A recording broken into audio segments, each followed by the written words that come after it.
Welcome to Friday with Friends, a Saturday edition.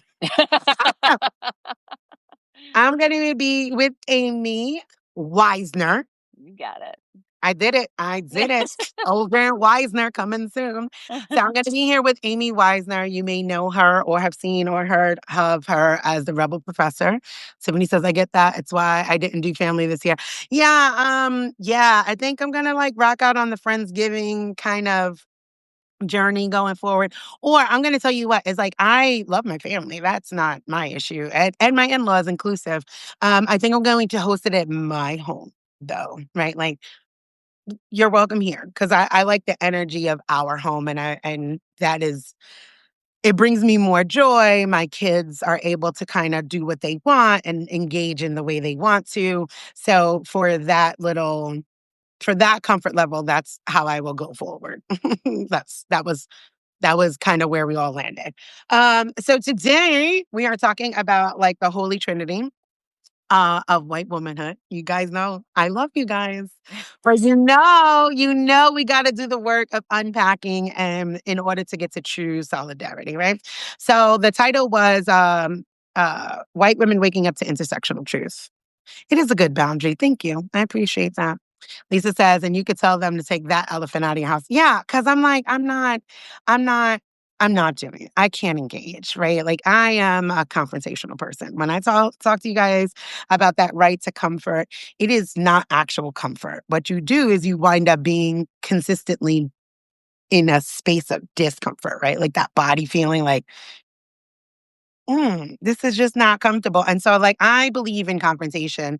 Unfortunately, most people receive confrontation with that negative connotation, right? Like that, oh, you're confrontational. And I'm like, that's actually helpful.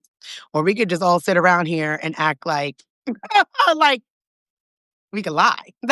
To me, that's what it is. We could either confront the issues or we could just be lying to each other. And I prefer not to have relationships where I need to lie. Good morning, Kate, Alvin, Tani, Jennifer, Sailor. Okay, got you guys. All right, so we have 3 talking points because that is what I do, right? So I'm going to run down the 3 talking points and then I'm going to let Amy introduce herself and kind of get into it, right? So, okay, I wanted to be more prepared. I want to be.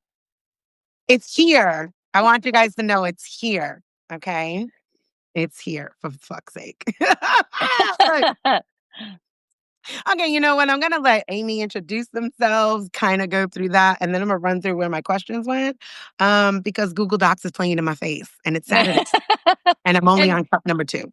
Yeah, I'm also going to need some more coffee also. But my name's Amy Weisner, and yes, people know me as Rebel Professor on TikTok and other platforms. I'm mostly on TikTok. I am thinking starting Substack this holiday season while I've got some time. That's hilarious because my kids are going to be home, but you know what I mean? Just sharing my journey. And that's a lot of what, I was saying earlier that the title of my book will be Older and Wisener. Because I think that so much of what this liberatory practice has taught me is how to come back to myself.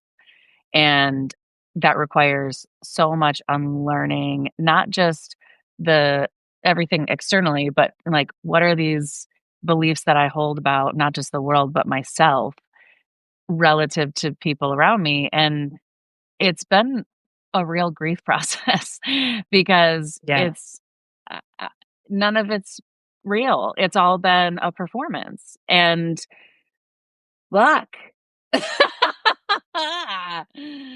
Yeah. Yeah, no, all of that, right? So here are the 3 core questions. I do have them now pulled up. Is what we'll kind of cover is because I do a different kind of reframe when I'm talking with somebody. Thank you, Kate. Kate said that we both look amazing in our stylist glasses. Thank you. Good morning, Allison. They're hiding the bags under my eyes because I don't sleep. Same girl. Same, same, same, same. So the three questions, usually I do like three questions, three reframes, and three reflections. And in this, like with the Friday with Friends, I'm trying to like switch it up a little bit. So it could be interview style, but not like, but still like have a conversational flow. So the three questions, like the core questions to this time together are what systems are you actually waking up to when you name patriarchy, right? Because what I find is working with white women, and I found you on multiple platforms, right? Like there was a point in time where we were brought together, and I was like, wait, Wait, I know you. don't wait, aren't you in the parenting group with me and Yolanda? And aren't you this person on TikTok? And okay, so we had spoken in like three different places before we were brought together in an email space. And I think that that's kind of interesting in and of itself. And what I find with patriarchy and white women is that is where you guys stop, right? Like it's the patriarchy, everything's the patriarchy. And I'm like, Yeah. yes, and right? Uh-huh. Like so number 2 is how talking about how did white women become the trusted educators of America's hierarchy privately and publicly. And that is important to me speaking with you because you're a professor, right? Like so that just for me it just tracks like that's a white woman profession, like back to that Mhm. whole performance, etc. Right? Like whiteness, when it is created as a system, as it is, gives us these prescribed roles, right? These are the things that you do. And white women educating is not something new. It feels new for you as a white woman, you specifically and you in the aggregate, right? Because that's a big move up. A university professor inside a patriarchy, but we're looking at it like that's like an inevitable role, right? Like Yeah. white school teachers have just always existed, whether it was in church, homeschools, Daughters of the Confederacy, writing the textbooks of the indoctrination that we receive now, et cetera, et cetera. So for us, it's just like water's wet. Right? Like, but for you guys, it's like this huge climb up. Yep. So that we'll talk about that. And Yep. then 3, what does embodied intersectionality look like when you finally stop following comfort and start following truth, right? Because for you, I followed your journey and we follow each other on other apps and what have you. And like I said, we worked together in other aspects and in other spaces where I didn't even realize you were who you were. And that's just who I am as a person. I'm like, oh yeah, no. Oh, okay. Ah, yes. Right. So knowing all of these various aspects of you, right? Not knowing you in total, knowing the Rebel Professor here on TikTok, knowing Amy here in the parenting group, and Mhm. understanding all of those different parts. And then for me to bring them together is interesting. But let's get into how you brought all of those parts together, right? Mm. Your background, your white womanhood, your journey into intersectional truth. Like, how did Yeah. that come for you? So there we go. What system are you actually waking up to when you name patriarchy, Amy? Well, I will say when this first started, when I first even realized what patriarchy was probably um oh my gosh, how old am I? 11 years ago, I stopped coloring my hair. And I joined a couple of gray hair groups because someone suggested it and it was really supportive and I mean like that was a surprising aspect of how much people needed it. Like for me, once I make a decision, fuck anybody who has a problem with it, like Right. I was going to do it. But it was witnessing other people who were struggling so much with what everyone was going to think. And that By almost people, emboldened are we specifically more white women than anybody else? mostly white women, Okay. mostly white I women. want to, because white Yep. is the default, right? So I want it Yes. to be Right. specific. It's not to be Yes. calling somebody out. It is just to be specific. This happens with white women because after 40, you guys are pretty much disposable to the Yes. patriarchy Yes. because no more childbearing years, right? Like Yes. the midlife crisis thing that happens. And it's like, so you're discarded. So I've found in my work that white women find their freedom in their middle age, right? Like Yeah. going gray, not giving Yep. a damn, Yep. and loosening their own restrictions around patriarchy. So carry on. Yes, yes. Well, that was actually the first so I'm like poster child for white supremacy culture, I will say. Like in hindsight, I can see that I was following all the rules. I was an A plus student. I was a people pleasing, good girl across the board doing all the things. And the really the first time I even learned what patriarchy was in those gray hair groups. People talking about this oppression of women and realizing like, oh my God, I'm starting to wake up to all of these things starting to make sense through this lens of something bigger than just, the individual. And not long after that, I decided to have kids by myself. So I did single Which is mom by wild. choice. Yeah. Wild. Yeah. Wow. And I did Something I IVF. personally would never walk into. So I mean, congratulations to you. No. it's a choice. It's a choice. No, it's It's the good. great and the hardest fucking thing I could ever do. Yeah, no, I Um, know it is. It was hard when I had a partner. yeah. Yeah. After not having a partner and him making the decision to like not actually co-parent, I'm like, people are doing this voluntarily. This is insane. Yeah. Wow. But what's interesting is, that really was the fracture in my personal, like, family system because I broke the central rule of the patriarchal system by doing this without a partner, particularly a male partner. And no one could name that. No one knew that's what was happening, but I can look at it now and say that's what was happening. And me, hey, oh, there's a deer in the backyard. Mm-mm. I live in the country, but I'm not that country, you know?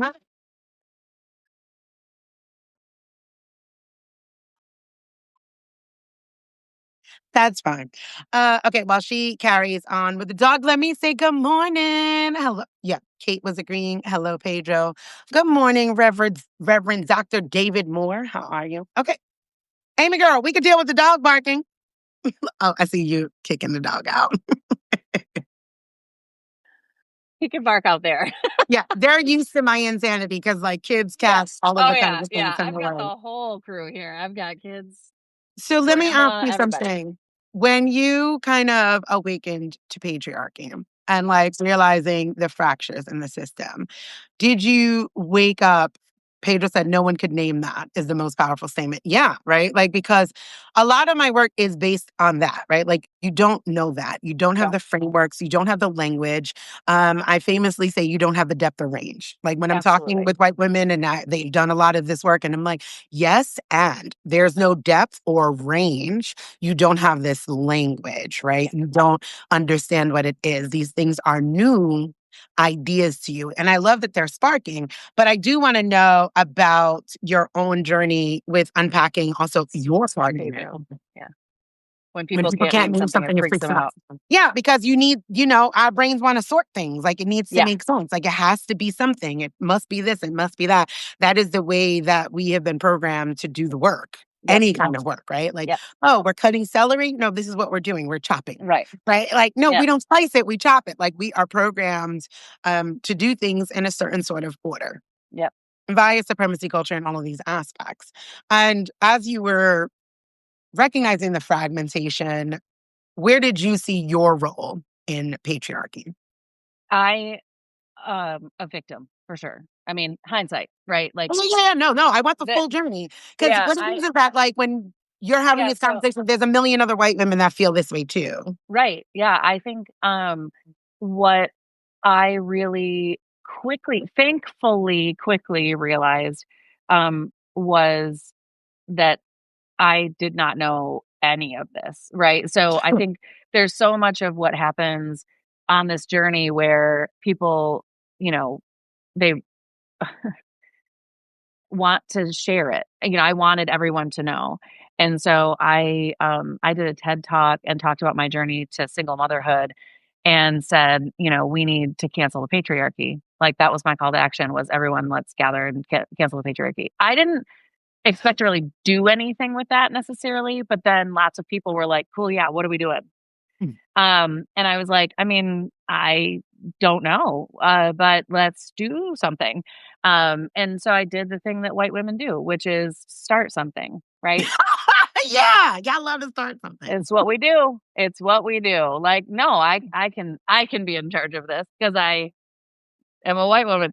Um, but I thank God these are the things that happen, and I don't really remember the exact order of things, but I started a book club when George Floyd was murdered to do the Ibram Kendi book. It was a very unintentional book club. One of my friends and I said we wanted to do it. I said I need some accountability because I know myself. Like I know I'm going to be more accountable to a group of people than to myself, which that's a whole other conversation. Right. Yeah. That's a whole other conversation. Um, but it was unbelievable. So many people signed up. So many people signed up. It was just supposed to be us and a couple of friends. And then it was like friends of friends of friends of friends all signed up in this group. And so I had a brand new baby and a 20-month-old. And I Mhm. was running this book club, uh, how to be an anti-racist. And everyone's looking to me. And I'm like, I don't know. Like all of this is blowing my fucking mind. I don't know. And so thankfully we had a couple of just brave and kind Black people who joined. And I'm so grateful because there were so many moments where they were like, "Who's gonna tell them?" Yeah. It's pretty much the way we walk around in life. Like, oh, Jesus, Yeah, who's gonna tell them? who's And gonna tell them? Who's gonna say something? yeah, so that really shifted for me. During that time was when I started to realize, like, oh, I really need to be learning from the people who experience me as an oppressor. Fuck. And so that's when I really started to, like, I created a whole new Instagram, which I still don't do a lot of Instagram, but at the time that's what I was doing. And a new TikTok where I was intentionally curating who I was following so that my feed was primarily Black women, Indigenous women, other women of color. And what's wild is that even though I did that, I had to fight to keep that because the suppression is real. Oh, yeah. Yeah, Um, absolutely. Even with a like, white face in front of it, that level of information, and redirection is yep, always going to be yep, suppressed, right? yep, Because white women starting book clubs is, again, when we go through the through lines, I said thorough lines. When you go through the through lines of education of these things, like white women in book clubs are what yesteryear's white women's, sewing clubs were. yeah, So yeah, we gather, we talk, we discuss, but you're still holding up the patriarchy, yeah, right? You're still dating these people, you're still having their children, you're still cooking their dinners. You're not really dismantling anything. It's more like a stitch and bitch, right? yeah, Like, let's yep, just sit around and bitch about the patriarchy. Let's bitch about, and I know that people get activated by that word, right? Because of the negative connotation for women. Hi, I'm a woman. So again, like let's just bitch about it. But like yeah, to your point, I don't know what to do. right. Right? Like, and I think that that is, Pedro named that too. Like, that's the number one white supremacy issue: fear of the unknown and He's back. understandable. That's fine. Many can't say what you just said. I don't know, which is like Yeah, for me, you are the white women that I will work with because I anticipate white people to white. Like I have no, I often talk about like there's no good white people, right, in the system of whiteness because, like you said, the way that we experience you is as an oppressor anyway, right? Where it's not, I don't care how much work and unpacking you're doing, as long yeah, as the system of whiteness stands, you are the oppressor of me. right. Even as we are working together, even in co-creating situations, systemically, systemically, that's just the kind of way it is, right? Like Yeah, it's the same way if you have an amazing husband or partner or this really great guy that you know, and he's doing all of the work to dismantle the patriarchy, it doesn't stop him from being the patriarchy. yeah, Right? You just can't get away from that. Good morning, Suze. So that three line for me, white women and book clubs, is kind of like peanut butter and jelly. yeah. Well, it's interesting too because I think as I Thanks, so, learn Mama. about myself, like my own journey through working with you and other Black women, I learn about myself, but then I also reflect back on those experiences and see what you're describing, right? So when you talk about the things white women do, I can look back at that and say it was a group of mostly, I mean, it was almost all white people, but mostly white women, some of them who dragged their partners along. And it was very much a like pat myself on the back. I'm doing the thing. I'm the good one. And I can see that now, right? Like in the moment, we were all doing Defense. exactly what you're describing. Yeah. And and I even I don't know, it was a little while later after that had wrapped and everybody moved on with their lives, right? Like everybody just went back to their lives. Like we did the Right. book club, check. And I was talking with of one of the people who had been in the book club the whole time and our group of friends who were all like my, you know, woke white women. Um, I said something about, I don't know, I just think the school system is the like it's the indoctrination system. Like that this is where we learn it all. Like all of these things are like Absolutely. I'm opening a discussion about it and the one who had been in the book club who I would have considered my wokest friend um like literally has never spoken to me again because I was Okay. questioning the integrity of the school system. She's not a teacher, she's not, but it was like I triggered something for her that she didn't want to see and we've literally never spoken again from That's that sad. day. She was one of my best friends. Yeah. And it That like I happens can all too often, right? yeah, And a and lot I of people, that's the grief work also. That's yeah, part of the grief yeah, journey. yeah, absolutely. And I think that's also part of why focusing on our own work that is the lifetime of work because understanding what happened there came later for me as I was doing my own work to see my own ways where I've been triggered in situations and turned away from, walked away from things because it was Too too hard. activating. Yeah. Yeah. Yeah. No. I love that you're naming that truth, right? Because part of having these conversations is necessary for people to see the true journey of what it looks like, right? Yeah. Kate says that was a hard shift for me as a teacher, and from a family of teachers. Absolutely, right? Which gets Yeah. us into the second one, right? Is like asking ourselves, like, well, how did white women become the educators of America? Well, that should show you the tie-in and the buy-in, right? Mhm. Speaking of hierarchies and capitalism, the buy-in for white women into patriarchal, cis, white, Christian all of the things All the is things. becoming, the nurses, right? Like Mhm. you guys were the caregivers, you guys were, the teachers, and many came from education. I mean, I grew up in New York City, which is by far one of the most diverse places in the world, as it's an immigrant hub, right? I'm not from New York State. I'm talking about New York City straight up where it's a home of an immigrant. Amy says the liberal addiction to systems is real, especially public education. Yeah, it's fucking wild. I'm like micro schools for everybody. Like Yeah. micro schools for everybody. Yeah. And I was damn near 20 before I ever had a Black teacher in New York City. Most of my educators growing up were white Catholic nuns because I grew up Irish Catholic, and or white Jewish teachers. Right, it's New York, very prevalent, but it was always women, and they were always white bodied. Right, there were no men in that space. Right, so when I look back, it's those experiences are shaped differently for me, right? Like white women may have experienced that and turn around and be like, oh, well, the patriarchy only gives us these jobs. And then as a non-white child, you're like, yeah, but this is all I get. Right. Mhm. And fast forward now to 2025, my kids go to basically the HBCU of elementary schools. That's awesome. It's black as hell. They're stepping, they're doing cipher battles, There are black educators, like I think there might be two white teachers, and I love that for them, right? Because their experience of education is going to be shaped not only by education, but cultural competence. And that is something that is so vital for all people, but especially black people that have been kept out of that. Let me see what Pedro says. The issue that some white people are having is that for the first time in white history, white is being named correct.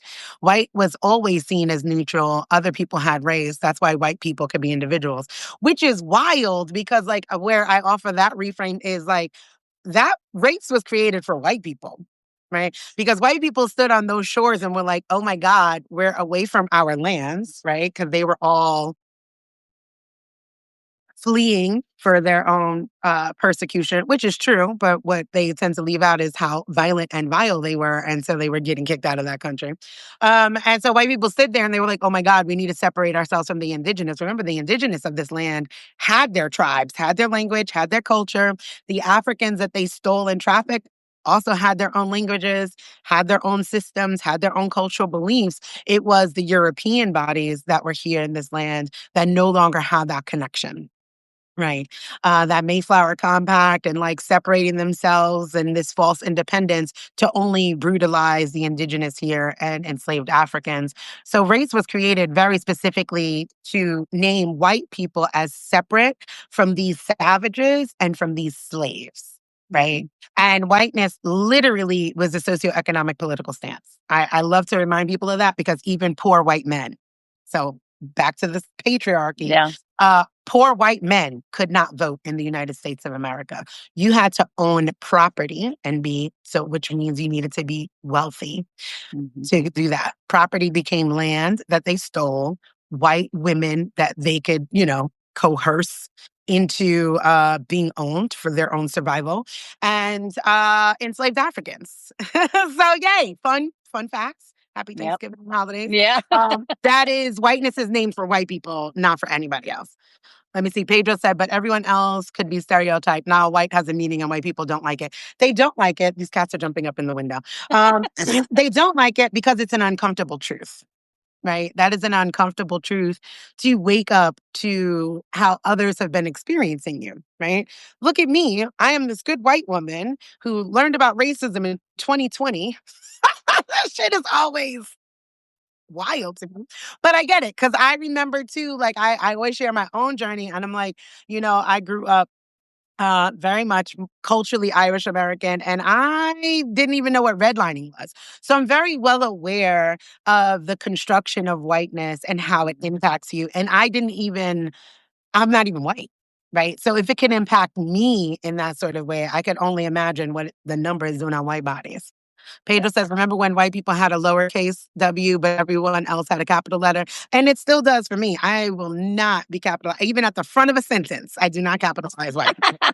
I will auto correct that. Lowercase w, uppercase or block.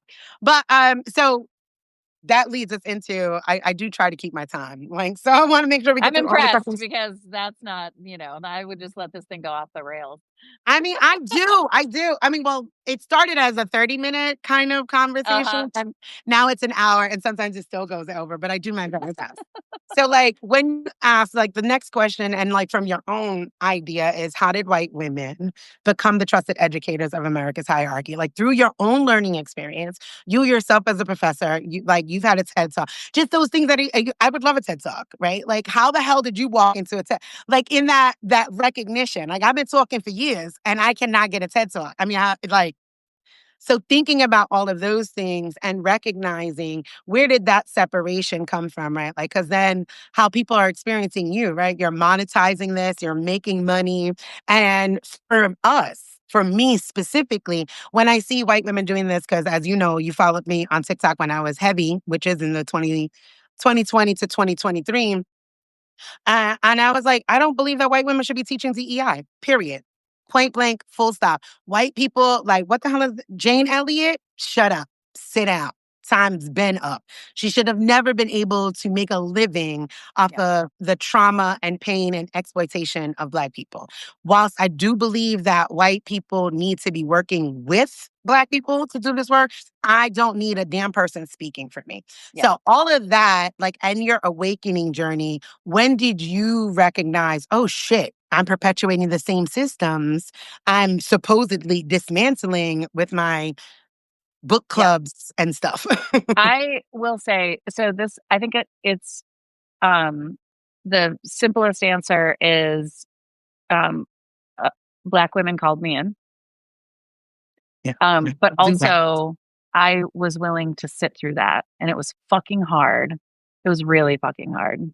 Mhm. But that's the key. I think if there's anything that I could say, white women keep working on sitting through the discomfort of learning and truly embodying and feeling through and not getting defensive, which is so hard for me. That's my I mean, I can feel it coming up, and then, I think, like, I know there's weaponizing white tears, but, like, literally for me, when I feel that feeling come on, I know I'm gonna cry. Like, it is my body's release of that, and Fair. so now I'm like, "Don't cry, don't cry." Yeah, no, I don't want that either. Not in my spaces, right? I'm like, okay, breathe. In Yeah, here, it's not weaponized tears. It's just you yeah, feeling, right? Like I it's want you to so feel and yeah, release. So yeah, I but get that. I was ready to, go out and do this thing where I was gonna find other women to help them, like, empower women and find their voices and whatever, and, Yolanda was the one who said, and so Yolanda is in the parenting group with Desiree and I, Yolanda and Williams of Parenting Decolonized. I love that's my yeah, baby. yes, yes, and, she asked me to get on a call, with her and another woman, and they said, "We have some concerns," and I was like, "Oh, fuck." Um, "What are you thinking?" Asking they led with a lot of curiosity, and I wish I could replay the conversation, but, like, the overwhelming feeling of just, like, awareness and shame and guilt and all the things that were happening in my body just prevent me from remembering, except that they were really, um, like, tender and assertive at the same time, and I really appreciate the directness. That's not something that I appreciate direct communication personally. Um, I preferred, though, always to be getting an A plus, and I was not. I was not getting an A plus. Like, oh no, I'm not. Well, I'm gonna say that I can really appreciate you taking you taking it, right? Because there's a lot that lizard brain clicks in. Ooh, it did. It clicks in I like just I wanted know to hate better, them. right? Like it's I all wanted those to 15 hate children. them. Yep. Yeah, like you're wrong. You don't know You white don't women know. like I know white women. You don't know Don't know me. me. And I I'm would like, never. yeah, you would because you are. you're, Yes, you are you literally would currently. because you're actively doing it right now, right? And seeking that direction, that willingness, right? Because like you're still in the group, where you still do all of those things, you still show up. And Yolanda don't play the radio. I love Yolanda. Yolanda is like, I don't talk to Yep. Des. Des has Yep. more patience than me, and I'm not doing it. I'm not here for the bullshit. Talk to Des. And I'm like, hi. I too was a white woman in America. Let's unpack this. Yes. Right? So I get to be like that bridge between like white women and monoracially black women because I get it because I grew up in those systems with their own confusion, and I did not feel like I don't navigate whiteness the way a lot of monoracially black women do. That is kind of like what positions me. Um, the work is not a drain for me. Yeah. Right? Like, I'll get a little eye roll going on, like, Jesus, shut up and listen to what I'm saying. But it's not completely a drain because it's what I do with my own friends and family all the time. Pedro says, if the capital letter expresses a sense of shared identity with the capital W, I am expressing that people who share the identity of benefiting from whiteness are a group. I mean, yes, but no for me. Like, you could do this is not, I'm not on that. I'm not. I'm not capitalizing white because white needs to be dismantled. The only thing that holds whiteness together is power, and not power with. It demands power over, whether it's power over children, power over the earth, power over black people, power over indigenous people, power over even within their own whiteness, right? Patriarchy, power over their women, power over. It's never power with. So I do not want to do anything that would solidify that. My intent is the dismantling of whiteness as a system. I don't want nobody to feel bad about being born white. You white. I want you to recognize what that Sorry is. about your luck. Right. Like, because there's not really. there's not a shared identity, right? And you'll notice that in their own individualism. You'll know white people will consistently separate themselves from other Yes. white people. Yep. Like, oh, I'm not that white Especially person. I'm right. not this kind of white Yep. person. I'm that. No, there is no shared identity. Where I'm you not get that I'm not capitalist, MAGA. That's the big one right? right now. Like, I'm not Where that you get kind your of big B for yeah. black is a shared identity, right? Blackness in that sort tells you that I'm a descendant of chattel slavery. Really, it should tell you that. Specifically in America, I think we should be gatekeeping black, but that's a whole other conversation. I think black ships belong to black Americans. But at the end of the day, if somebody is black, they are most likely a part of the diaspora based on enslaving Africans, right? And then when you start going into like Afro Dominican, African, Afro Cuban or what have you, now you're talking about being black and colorism inside of ethnic identities. And when you're Black American, these are different things where we've had a similar culture. Black America has created a culture. We have 6 different dialects. We have our own music. We have our own food. We have our own clothing style. All the things, we have African traditional religions. We have created culture inside of what it is to be black. It is not simply big B because we're black. It is big B because, like Italians, like Irish, like Germans, we have a culture as Black Americans. And that is the big B. There is no culture inside of whiteness except power over somebody else. So I will never tell you how to write it, but I shan't. That's what that comes down to. All right. So, what the hell were we talking about prior to that? I love Pedro. We were Always talking a great about conversation. white women as educators. Oh, yes. So white women as educators, and we're seeing that now, right? We're seeing like pulling the kids out or the homeschooling factions and all of these things. And white women have always been, I often say white women are the key to social change, while white men are the key to systemic change, Mm, right? mhm, Because traditionally, the mother keeps, the hand that rocks the mhm, cradle. mhm, And again, even when they're not somebody's mother, they're in a nurturer's position. They are mhm, a nurse. They are mhm, an educator, right? They are the church leaders. Like I said, you were taught by nuns, not priests. You went to priests for confession, right? mhm. And the nuns taught you. You go to your doctor, right, for issues, but you have your nurse practitioner. So white women are always the secretary of white supremacy and patriarchy. That's that buy-in, that's that tie-in, and that is that tie to capitalism, right? Because white women can and are absolutely victims of the patriarchy. I will never take that away. But keep Mhm, going, let's mhm, go. You're also bought into it. mhm. Right. Because you make your bones off of trying to be equal to him.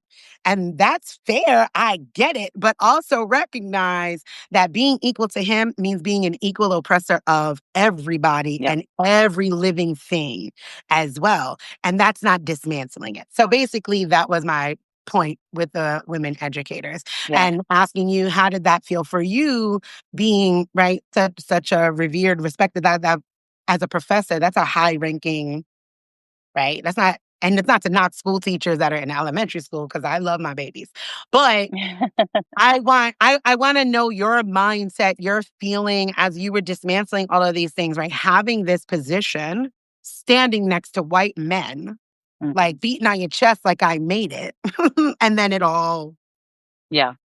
Well, I think dismantled. so a couple of things. One is, I was teaching in a college of business at a major university, and I would go into meetings, and I am not exaggerating, it was like fucking Mad Men episode. It was all men around the table and then women on the outside of the room, and I was like, White women. "Surely these" Are you saying white women or um, all the women? I would say it was not it was a fairly, mm oh boy. No, you're not gonna be allowed to be in here if you're gonna do that every time somebody's outside. Um, but it was not a homogenous group from a racial standpoint, but all of the women, white or otherwise, were sitting on the outside of the room. And I walked in and sat at the table. And it was palpable that I was, like, breaking the rules. And I sat there and then realized at some point, who knows when, maybe then, maybe years later, I can't remember. Um, my assumption was that they were secretaries. My assumption was these are where the professors sit, and then that those are secretaries. It wasn't. It Wow. was all of the women, professors, secretaries, didn't matter if they were women, they were sitting. I'm like, it is 2020 something. What are we doing? This is Right. insane. And so I will say like that it actually shocked me at that point because I felt like women had come farther than that. Like I mean, I don't know. I you're don't not know. wrong. I mean, You're not I wrong. really did. Um, but then throughout the time there, I realized this the system, like, within education and then the bigger systems of white supremacy culture and capitalism and patriarchy and all of these things maintain themselves so intricately. I mean, it's just unbelievable. They had a full DEI panel.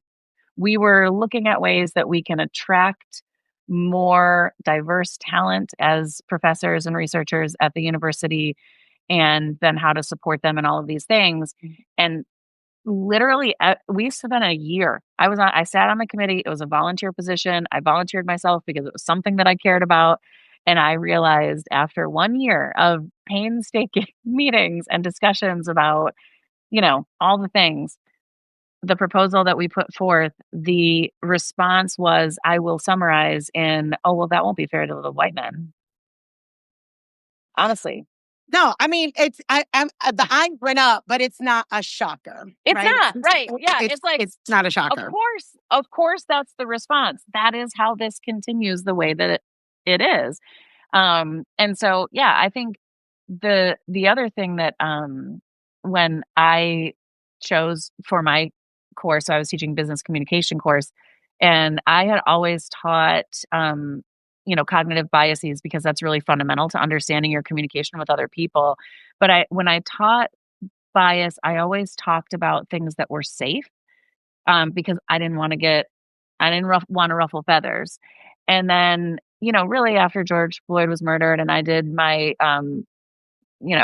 book club, it did really transform the way that I thought about things. And then I was following a lot of Black women and I realized not only should I be talking about it, but I shouldn't be the one talking about it, right? Like and so then that's when I started talking with Maisha, Check Your Privilege, about coming in and doing some guest lecturing, consulting, whatever went down that path to bring her in to talk about bias at the racial level, right? Right. Because and I said that to them. I said, I feel like I can speak on our biases around patriarchy, but that's, my experience as somebody who can tell you what um that feels like, but I Right. can't, Yeah, you can do that's gender not bias. I don't think that you shouldn't, right? Like, I think, but yeah. then there needs to be those other things, right? Like not having, when I was doing 100 Days of Community here, I was like, the question, right? Leading with that curiosity. I love when you said when Black women called you in, they were like curious, like, so what you doing here, girl? What's the plan, Amy? Okay, What talk to me, girl. tell What us are you more. doing? Yeah. Before I lose my shit, let me Yeah. figure out what you're doing. Yeah, But like, Yolanda was very clearly already losing her shit because yeah, she was yeah, yeah, like, yeah, I know. hold me back." Yolanda has the patience of a god because Yolanda is like, I can't even do this. But I kind of move in and lean into also leaning with curiosity. And so then I'd ask people to, instead of like all of this faux DEI, or I don't want to say faux DEI, but this new DEI, right? Because I had so many clients at that point in time, I was doing one-to-ones. And I don't even want to say how many people would come to me, pay me, and be like, so I got boosted, like they opened up a DEI position and I'm in charge of it. And I'm like, isn't that crazy? Interesting. That's Yeah. wild. And you have to pay Yeah. me to come here to do, and it's all of that, right? Like it's the capitalistic buy-in, right? So finding those parallels well systems, like to be like, I like that, you brought Maisha. Maisha's amazing. And if you can't find her at Check Your Privilege, she's definitely actually your way forward because they took her Check Your Privilege Oh, shit, account. that's right, I forgot. Yeah, these Like they took platforms. my Facebook. Mhm. Anyhow, so heal your way forward. I'll tag her Feel in your the way thing. forward, yeah. Yep, Um, so when you're sitting down, you're doing all of that kind of stuff, and you're sitting down, and it's like, so what's those next steps? yeah. Hold on. Oh, hold on. I want to answer this. How familiar are you two with Gothic genre? I'm not. And do you think it's a relevant lens to view the construction of whiteness and white womanhood, or does it pigeonhole BIPOC folk into a stereotypical Orient? I do not know anything about the Gothic genre. I'm going to say I don't need to create something in order to understand it because it is its own creation to understand, right? I would say also, I hate the term BIPOC because we do not have the same issues. Black people, indigenous people of this land, and other people of color are not one group. That's just another way of saying non-whites. Like, that's just like, that has become the politically correct way to say non-white people. But I'm not familiar enough with Gothic lore. But if it makes sense for you, right? I like now what I don't want you to go do is try to learn a new way. Like if there's a like the lore of vampires and werewolves, right? I like that. So like for me, vampires are absolutely white people. Ain't no way in hell. Ain't living forever, just sucking the life out of planets wherever they go. Um, so white people like in that type of lore, right? And then werewolves are gonna be black people or and other people of color, indigenous people, right? Like that have lived in these lands, always been there, and then forced off of their own lands to live in secret. So if that makes sense for your brain to dismantle supremacy culture, please, by all means. But I am not well versed enough in Gothic lore to say yes. You were waiting for me to say what, Pedro? That white people are vampires? Like, I mean, I would love to know more about Gothic lore, but like that is gonna be my best analogy. But I really do encourage, right? Like as an educator myself, however you're going to learn something is going to be the best way to learn it, understand it, and dismantle it, right? I don't need to teach you a new pedagogy in order to break that down. Apply the frameworks to the pedagogy that you understand. I just cannot confirm nor deny what you're just asking. Othering, yes, then there you go, Ash. If that works for you, friend, do that. I now completely have ADHD, whatever the hell we were talking about, out of my thoughts. Okay, it was like white women as educators, part of Yeah. the patriarchy, the tie into capitalism, DEI, then like becoming, white women leading DEI was crazy times. That was crazy, crazy, crazy times. I was sitting there like, wow, because it goes right back to, I mean, I'm still a firm believer that white people should not be teaching DEI. There's no depth and range. It is, and like, if you cannot understand that, it is like, do you want men taking over dismantling the patriarchy? Do you need men talking about feminism? You need them talking about it as far as their role in it. You need them talking about it in the idea of how they're working to dismantle it. You need them talking about it in the way of them recognizing it within themselves. But you do not need men to say, move aside, white women, let me talk, and I'm going to be a feminist educator. Well, really, Let me tell sir? you. Let me tell Aren't you. Yeah. Rachel says, I have an indigenous comedian friend who says BIPOC stands for Black, Indigenous, and all you other motherfuckers. Yeah, correct. Right. Because that's really, when I seen that shit, I was like, oh my God, like just call us non-whites and move along, okay? Because it's still saying that white is the dominant. Yeah. Which is not even true because we are the global majority. If you want to go with BIPOC, we're the global majority, and white body people, even in their ethnic states, are the global minority. So yeah, I'm not a BIPOC fan because I'm like, what? Like my issues as a Black American is not the same as an Asian American, right? It's not going to be the same as the indigenous of this land. And again, with these languages and these shifts, like it's indigenous has become only identifiable in America. And I'm like, we're all indigenous to somewhere, right? Becoming white was a process, and it was a process of stripping your indigeneity to your land, to your culture, your language, your spiritual practices, your clothing, your food. So you too were indigenous to somewhere. Indigenous is not just meant for the people of Turtle Island. So that BIPOC thing has just like, it's just confuddled everything. Black across the diaspora has different issues too. I don't have the same issues that Dominicans have and Haitians have, unless we want to talk about colorism. But they're one island and people don't even recognize that. But that is how much colonization has fractured the identity of those indigenous people there. So it's a whole lot. Ashley says, correct. I appreciate you all. I'll be more conscious of how I use that term. No problem. I appreciate that, right? Some people do not take the feedback. And I get it. It's an all encompassing term. But when we do that, we're not dealing with the actual issues of each group, right? My issue as a Black American is not my land back. Right? That's an indigenous issue of Turtle Island. That's theirs. My issue is y'all give them their land back and they give me my 40 acres. Okay? I want my reparations from the indigenous folks. The government can't give me what they don't own, right? That's not their land to give. I like give them folks their land back and I will negotiate with a chief about my acres. Like, let's work that out, right? That's how I feel. So like it makes it more real. When you say BIPOC, we're just one group. Like they Yeah. said, all those other motherfuckers that aren't white. You said something earlier, and I think Pedro might have said something that like triggered a thought in my head. The idea that like whiteness be- is becoming something that white people are being forced to confront. Nice. Mhm. Like it's no longer just in the Happenstance. background. Yeah. And that this like neutral is white is absolutely still present in a lot of spaces where I am. Becoming aware of that is wild. Like to be able to notice it.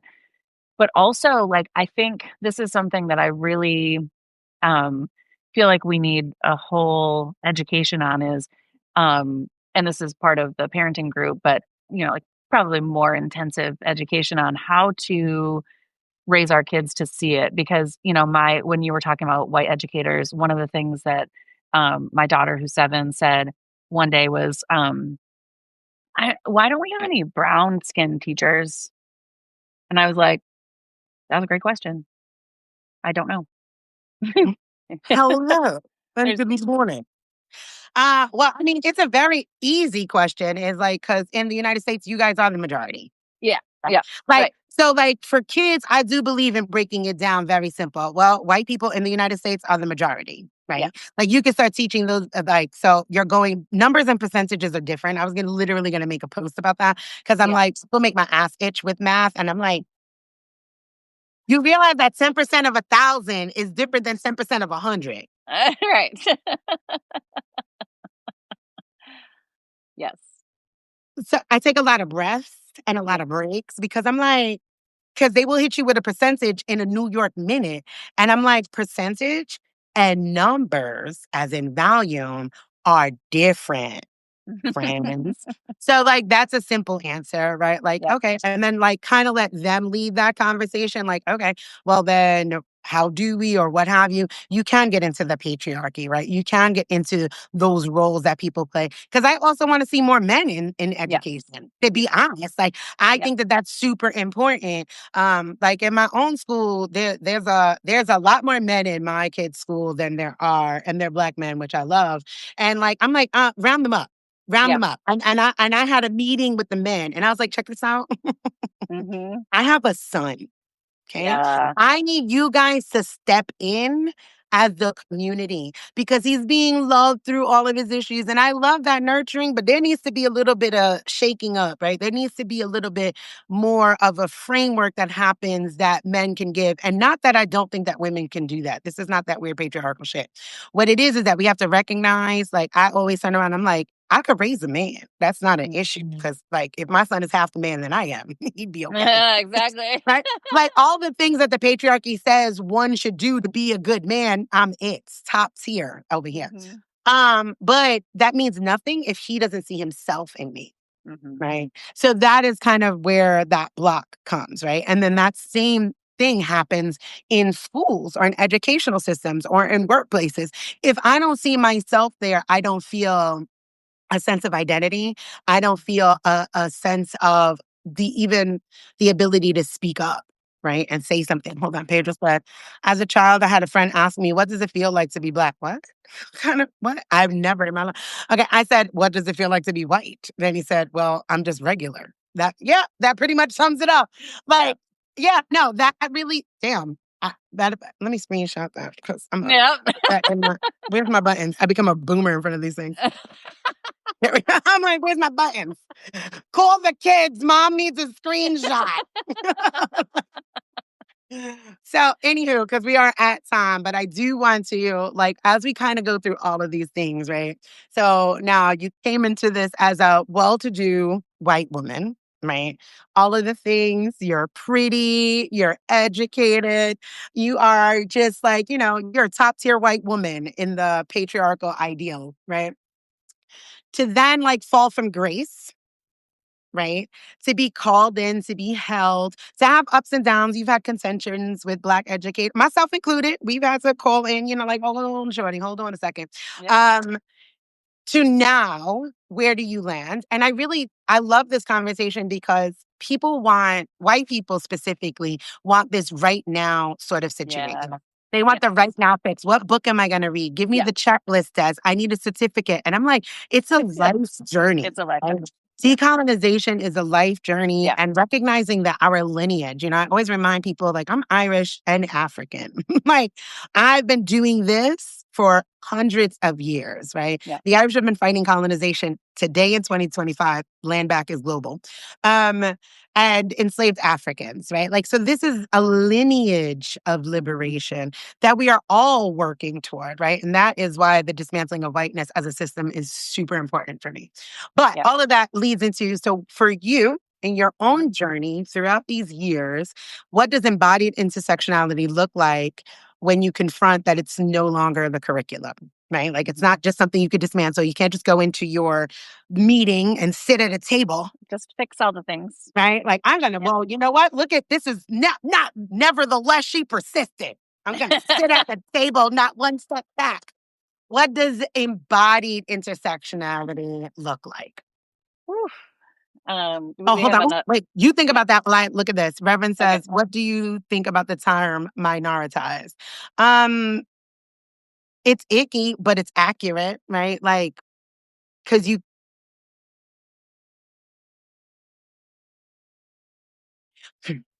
I want it to mean more than just race, right? Children are minoritized, disabled people are minoritized, trans people are. So, unfortunately for me, this language, because it's rooted in oppression, it's always going to come down to race. But then we are forgetting the other people that are also in those positions and that Black people are in all of those positions.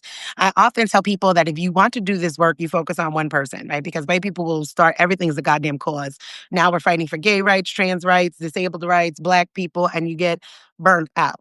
And if you really want to do this work, if you just center it on one person, and that is the most unambiguously Black, that means obviously that they're Black with no proximity to whiteness. So the 4C hair, dark skin, wide feet, all of that. So the most unambiguously Black, poor, trans, queer, disabled, adopted, poor child. Think I named it all that. You focus on that person, you're going to set everybody free.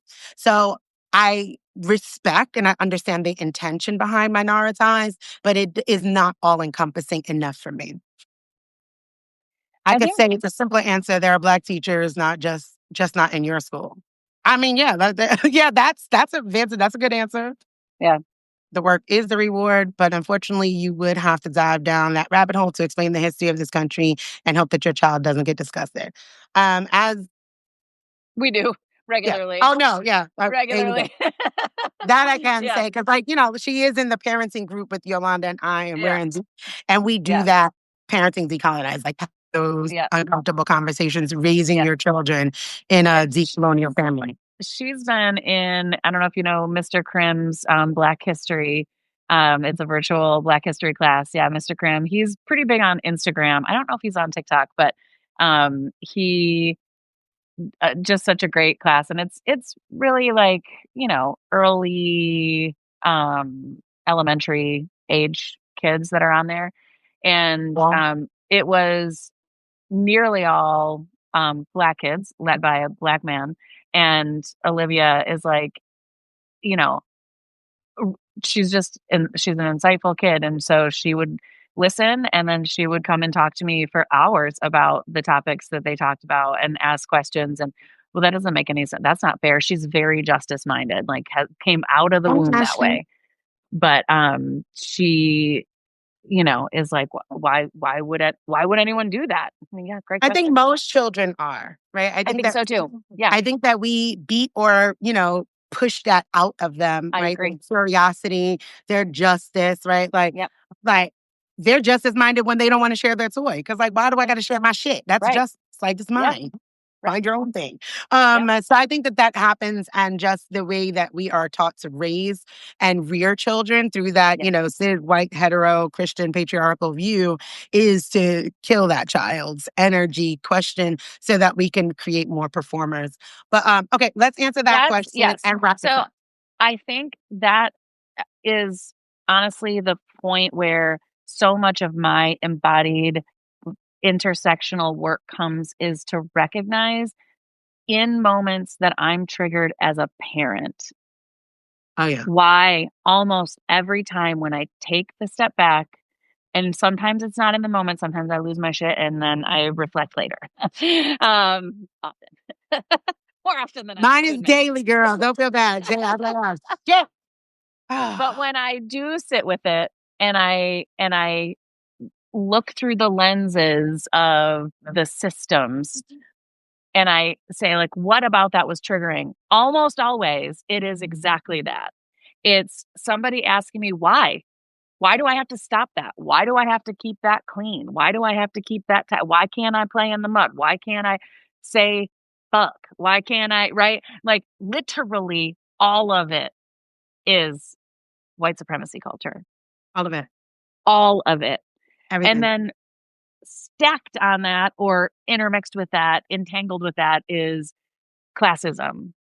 And like, well, we don't want to look poor. We don't want to look like, why? Fuck, why? Oh my God. It is so regularly enraging to encounter all of this. And so it's a lifetime of work. And honestly, I agree with you that white women can create social change. And the most significant effect that we can have is the way that we raise children Oh, yeah. to continue to question things and to call us out. And, my like at this point now, both of my kids will check me.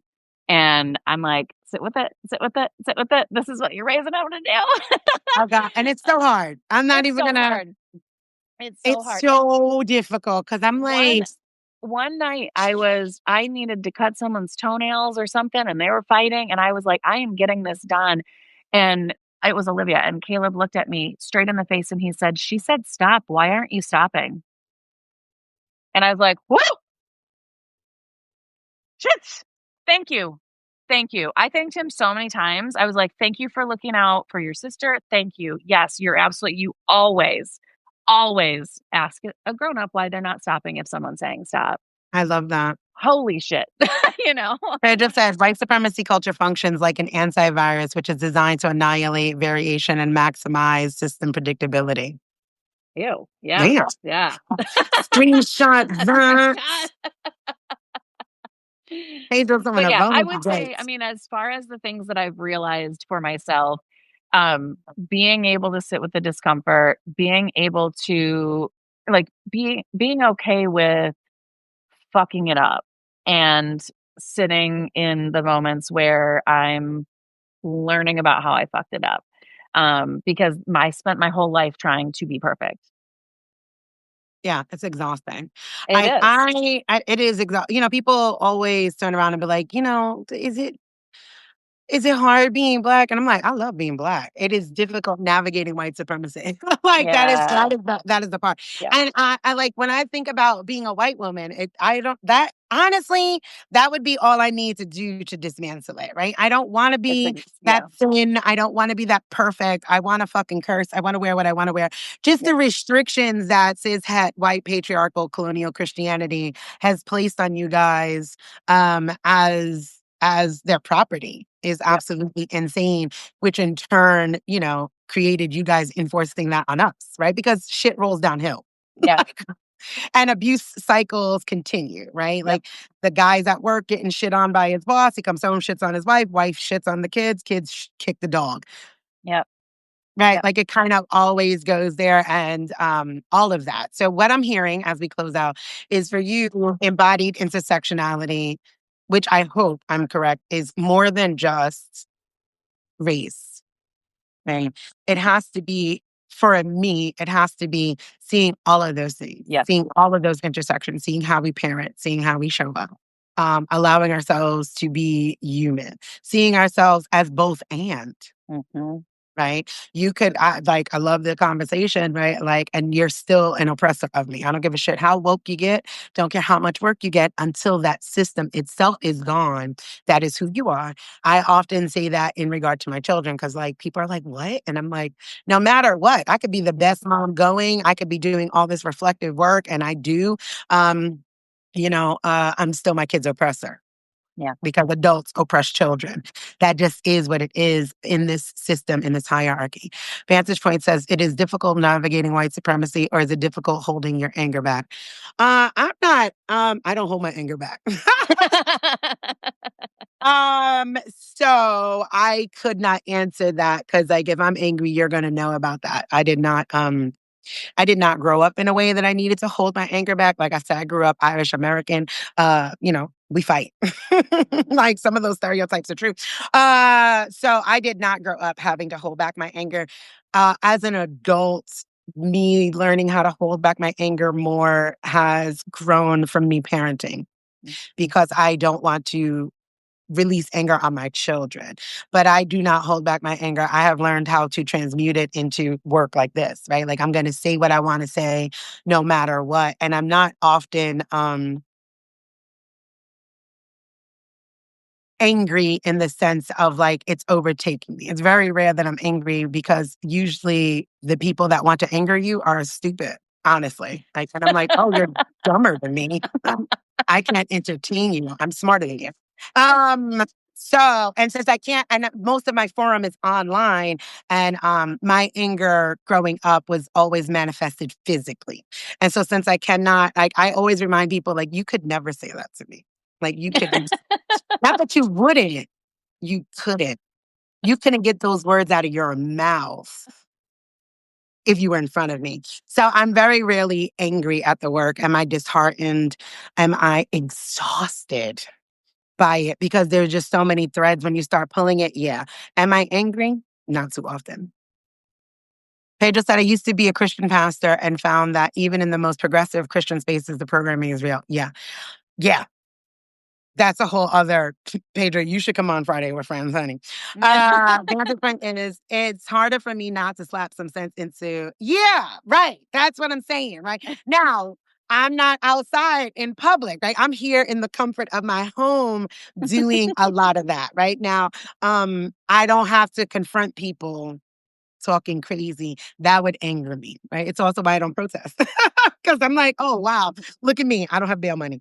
So I don't get angry because I don't put myself in situations that will anger me, if that makes sense. Not that I'm above anger. I'm just not going to jail. that's that's pretty much it. Solid People choice. says in America right now, dumb is the new smart. I'm gonna say dumb has always been the new smart, right? Yeah. Like I think that we're just now regularly seeing it because this is the first time that we've had so much ability to be connected. Okay, Pedro. I'll send you the Friday with Friends link. We're just now actually being able to be connected. But I think that these people have always existed. And here they are. And it's obvious that they've always existed because they are literally using like their grandparents and their parents' talking points. And it's like I said, with something as simple as numbers and percentages, I'm like, that wouldn't even be true if you were able to break it down. Okay. Anywho, I'm gonna I wrap this hear up for water real. that's been running for a real long time. I should probably go check on that. We'll, So, we'll say goodbye. Tell us okay. how to find you, and then I'm gonna jump off here and get some more coffee. I'm Rebel Professor on TikTok, and I think I'm still private on Instagram, but that is also my handle there. And yeah, and then find me in the community here with Des, and Are you we'll, gonna be activating your Substack? Because I know you're on Substack too. I am. Okay. Substack is also Rebel Professor. Okay, cool beans. I'll put that All into the right. replay. Thank you so And much. thank you for always being willing to sit and be introspective and, do the work anyway when you're uncomfortable. Yes. Because that's the thing. That is the thing. That Yeah. is the thing. Is it's never going to be And it comfortable. sucks. It sucks. I'm not gonna lie. And honestly, I will say one of the things also that I would say to white women is regularly, I think, is this worth it? And then I'll have a moment where I'm like, oh, this is what liberation feels like. This is what they meant. Like, we don't even realize how fucked up everything is. You don't realize the benefit to yourself. I mean, that sounds very individualistic, but truly, No, but it you really, know, I mean, I believe my whole thing is personal liberation leads to systemic liberation, yes, right? yes, You can say you give a damn and I just don't believe you because like if you're yeah, not liberating yourself, like you don't want to see nobody more free than you. I think that we would be doing a disservice and lying to ourselves considering the way that we've been all conditioned for the last couple yes, thousand years is that like it needs to be personal, right? yep, Like Lady Speech was talking, we were hanging out doing our co-working and she said that, if it's not personal, it's performance. And I yeah, agree.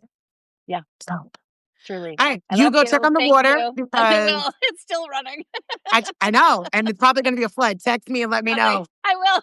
All right. what Bye, happened. everyone. They just said, nice. I'm glad I listened to y'all instead of writing, which is why I came up here. Woo, woo. All right, I'm going to let me see if I could do that. Can I do this now? Let me see. Let me do my Friday with friends. Because you guys are all welcome to come and join me and chit chat with me. I'm gonna put the link in here now. Can you tap on links if I do that? Can you do that? If you go to DesireeBStevens.bio, it says Friday with Friends. It doesn't cost anything, obviously. Um, but then you just like kind of book the very next one. That is available. Let me see if I could jump on my own live. Can I jump on my own live from the computer? Look at me. Child, listen. All right, yeah. If you just go to, I could type that in there. If you go to the DesireeBStevens.bio, Desiree, B-S-T-E-P. Yes, I spell my own name. And you go to the Friday with Friends link and just book it. I'd love to have you on and we could talk about Christianity and all the things. All right, I'm out of here. Thank you for the additional time on this lovely Saturday. Thank you for the grace and space to not be on here on Friday because I definitely needed my own time to gather all of my thoughts, feelings, et cetera, et cetera. And we'll be back on Monday. I will do this replay for later on. Love you too. Bye, Sam. I will do the replay later on, and I will be back live on Monday. Yes, I love you guys, and thank you for loving me. I'll talk to you later. Bye.